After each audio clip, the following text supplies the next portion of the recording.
Hey there, this is Andrew with AndroidCentral.com, and we're taking a look at the software now on the Pantech Discover. We took a look at the hardware in the previous video in our review at AndroidCentral.com, and now we're going to look through what makes it all tick. Here's the main home screen, but I want to start with the lock screen instead because Pantech has also customized that. You're taking a look at a multiple option lock screen here where you can unlock by dragging these in. You can also unlock to specific applications. We've seen this before, but this is just their style. You have web and messaging, phone calls, contacts, and the camera. And these are also customizable later on if you'd prefer.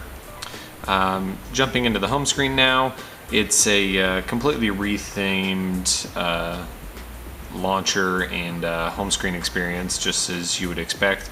You have 3 home screens by default, and they're actually not too cluttered up.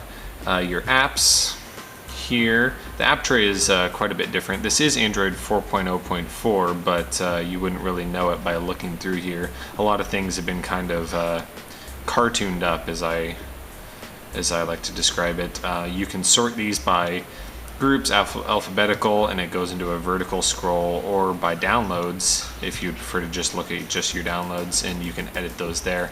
You also notice here that we have on-screen buttons that act as you would expect. They've been rethemed though.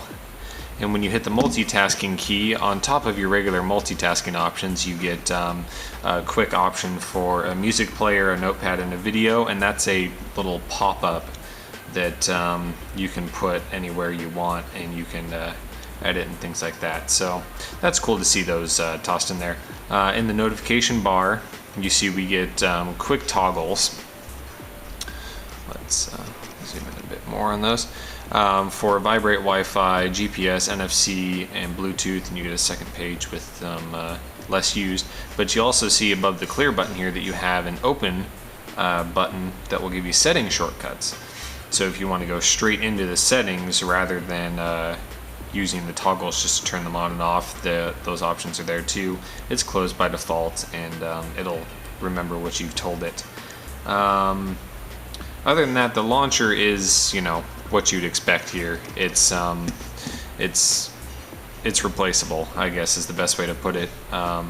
There's not too much that it offers that no other launcher can offer, and other launchers do it a little more gracefully, I personally think.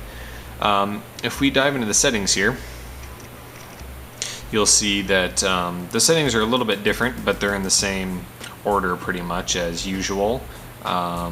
Everything's just rethemed a little bit to be lighter and a little more friendly, I think they're going for.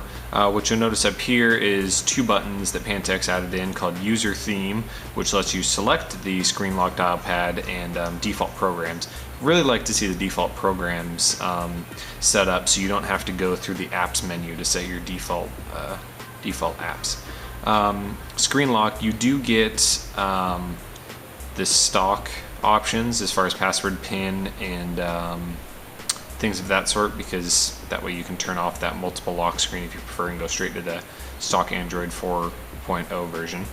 The other option here is change experience. Now, this is what I talked about in my review quickly, is that Pantech is shipping with an easy experience option that's for novice users, and if you tap into that, you get taken to this basic launcher that has one home screen, no app tray. All you have is web contact shortcuts, quick things, your calendar, this big 3x4 widget that takes up a lot of room. Things are really easy.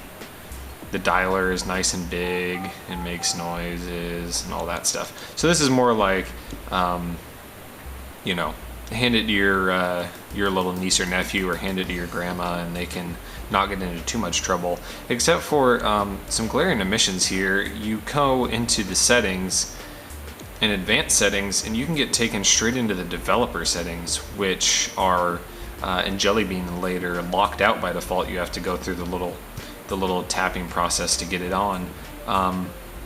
This shouldn't be here in the easy experience. I'm not really sure why it is. It kind of doesn't make a lot of sense considering what they're trying to do.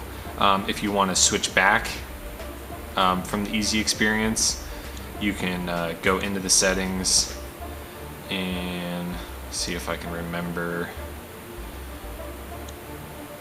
No, other than tools, here's a good look at all the stuff. It's big icons and big fonts and everything. Let's see, change experience. And you can go back to what they call the standard experience, and you're back here at home. So that's a quick walkthrough, or not so quick, depending on what you think, of the Pantech Discover on AT&T.